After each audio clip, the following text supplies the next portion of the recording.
Salam les gens et bienvenue. Alors, comme l'intitulé de ma chaîne le laisse comprendre, la calligraphie arabe fait partie des grandes thématiques que je vais aborder et elle est au cœur de beaucoup de mes dessins et futures vidéos. Mais pour déjà savoir de quoi ça s'agit, je vais parler brièvement des origines de la calligraphie arabe qui en soi est une invitation au voyage. Alors, par calligraphie arabe, il faut entendre calligraphie de la langue arabe. Ce qu'il faut comprendre, c'est que tout s'est vraiment développé depuis un événement majeur qui est l'arrivée de l'islam. Donc on se situe au 7e siècle. Avant, les Arabes, si vous voulez, ils avaient une communication verbale, donc peu savaient lire et écrire. Donc l'écriture existait, ça se limitait à quelques tombes, quelques écrits, etc. C'était pas courant. Puis, mi-7e siècle, donc à la mort du prophète, sallallahu alayhi wa sallam, il y a eu cette nécessité de compiler le Coran, donc le Coran, qui était donc transmis verbalement, et ce afin de le préserver et éviter toute erreur ou transformation future due à sa propagation. Bref, c'est ainsi que l'écriture s'est développée. Alors au tout début, c'était des lettres assez énormes, assez brutes, parce qu'on écrivait sur de la pierre, du cuir, voilà, des supports qu'on ne connaît plus ou très peu aujourd'hui. Donc en fait, le style qui était utilisé à cette époque, c'était un style qui s'appelle Hijazi, donc qui vient du nom Hijaz qui est actuellement, donc c'est l'Arabie Saoudite, enfin la région un petit peu, voilà, avec le Yémen, donc là où est né l'islam. Et donc de ce style Hijazi sont nés trois principaux styles, donc arrondi, triangulaire et jumeau. Ouais, jumeau, c'est tout simplement arrondi et triangulaire. Et le seul survivor de ces trois styles, c'est le style arrondi, donc qui a donné naissance à l'écriture cursive, puis plus angulaire, donc ce qu'on appelle Koufi et Nasri. Nasri, donc qui s'appelle aussi copiste et qui est aujourd'hui utilisé dans les livres, les manuels, etc.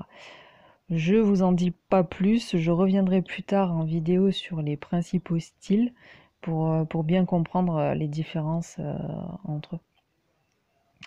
Puis sous chaque dynastie, donc il y a une apparition de différents styles, étant donné que l'arabe, la langue arabe s'est développée un petit peu partout dans plein de régions, dû à la propagation de l'islam évidemment. Et en fait, seulement chaque région avait déjà son propre style.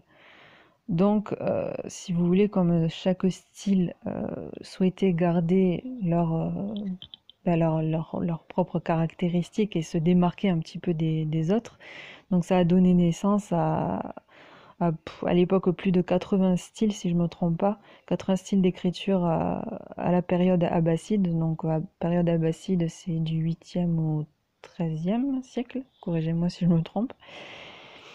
Donc par exemple, on retrouve le style séné. Alors j'ai appris ça aussi, séné, c'est chinois en arabe, donc en fait on peut dire qu'on a de l'arabe chinois.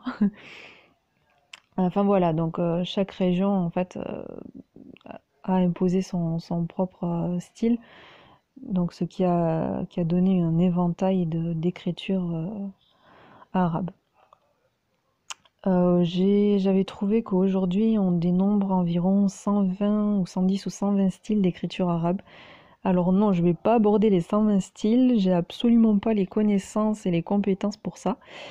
Mais voilà, ce qu'il faut savoir, c'est que en fait, à partir du 9e siècle, il y avait un grand homme, donc vizir et calligraphe, qui s'appelait donc Ibn Muqla, qui a en fait codifié la proportion des lettres pour la première fois. Donc codifié, c'est-à-dire en fait il a fixé des éléments fondamentaux dans la calligraphie arabe qui s'applique aujourd'hui. Donc c'est-à-dire il a instauré le point, la ligne et le cercle.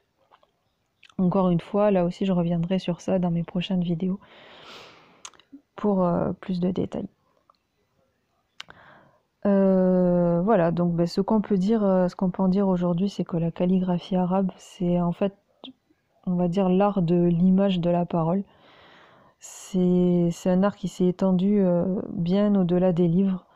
Donc il s'est développé depuis l'apparition de l'islam, mais on le retrouve aussi sur énormément de supports.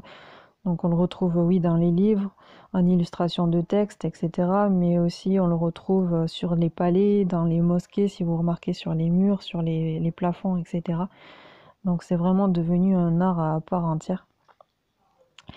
Il y a énormément de choses à dire. Là, j'ai vraiment passé brièvement pour avoir un aperçu et pour un petit peu comprendre les bases de d'où vient la calligraphie arabe et pourquoi on parle de plusieurs styles, etc.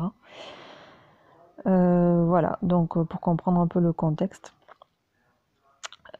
Si j'ai fait des erreurs, n'hésitez pas à me corriger en commentaire, à me dire voilà ce que vous souhaitez que j'aborde dans les prochaines vidéos.